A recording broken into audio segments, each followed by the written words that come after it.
xarunta adeegga sharciga ee jaamacadda Hargeysa ayaa kulan lagaga hadlayay tacadiyaha ka dhaca xarumaha barakacyaasha ku qabtay magaalada Burco. Kulankani oo lagaga doodayay tacadiyaha dhinaca dhulka, kufsiga iyo arrimo kale ayaa ujeedadooda uu ka warbixiyay Maxamuud Abakar Maxamed iyo Cabdirasaaq Maxamed Siciid oo ahaa mas'uuliyiintii ka socday xaruntaasi. Bismillaahi Rahmaani Rahiim. Allahumma salli ala sayyidina Muhammad wa ala alihi wa sahbihi wa sallam. Kulankan kulmaalmeed wandeeya ayuu ahaa oo ku saabsan wacyigelin dadkii ay saamaysay abaaraha ee soo barakacay in laga wacyigeliyo arrimaha dambiyada la xiriira kufsiga, khilaafka arrimaha dhulka ayuu dulucda kulankayagu maanta ku saabsanaa. waxaan runtii gabagabadii halkan ku soo bandhignay xog isweydaarsi ka imaanayay dhinaca IDP-yada, bilayska, dowladda hoose, wasaaradaha gobolka Togdheer u jooga xukuumadda. Runtii gabagabadii waxaanu isla garanay in arrinta laga wada shaqeeyo oo meel laga soo wada jeesto dadkaana sidii loo kaalmeyn karo loo kaalmeeyo, haddii noqonayso arrimaha sharciga, haddii noqonayso arrimaha caafimaadka, haddii noqonayso arrimaha in la siiyo dhul deegaan la siiyo oo ay ku nagaadaan dhulka ay degan yihiin iyagu iminka ma laha, dad kale ayaa dambaaba. marka insha allahu tacaala arrintaas waxaa kasoo bixi doonaa arrin miro dhal ah insha allah. mahadsantiin.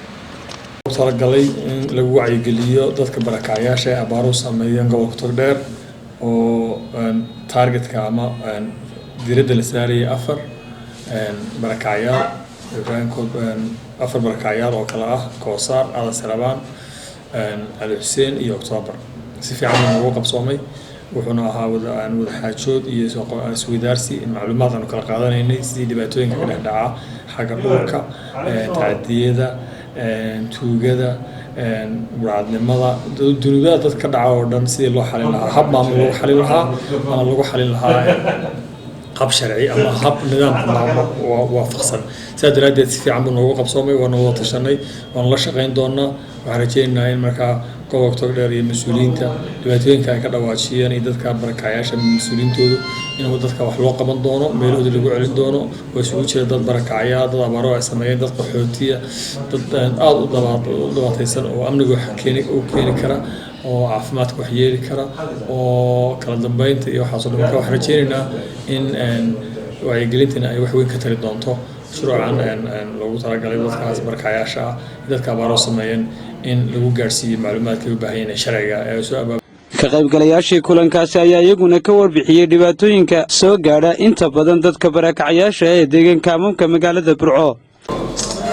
abaarta aad u baahsan dhacday waxay ku keentay saameyn dadkii xoolo quudatada ahaa ee xoolaha ku asturaa oo ilaahay furahooda ka saaray waxay ku asturaayeen sharaftooda iyo karaamadooda ahaa oo ahaa xoolo noolaa.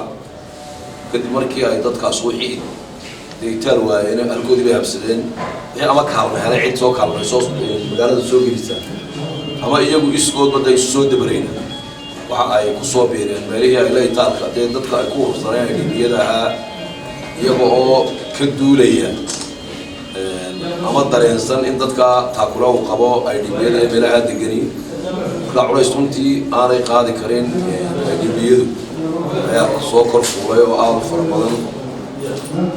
maalin walbana way ku socotaa, badidooduna haween ama daarada dadka leeyihiin deegaan oo lagu kala dejiyo ama xaafadii cid kastaba bay ku leedahay ehelkeedii saar ku noqoto aan ku fuusho culays badan baa halkaa ka jira.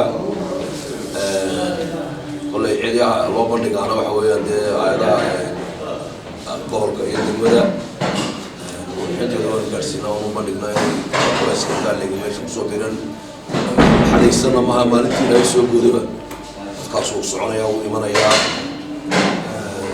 markaa culaysku weynay marka waxa weeyaan dadka ay xooluhu kama dheen oo si qaraxada ugu soo baxay qoomihii IDP-yadu ay deganayeen. Khadar Cabdirasaaq Salebaan, Khadar Hanad.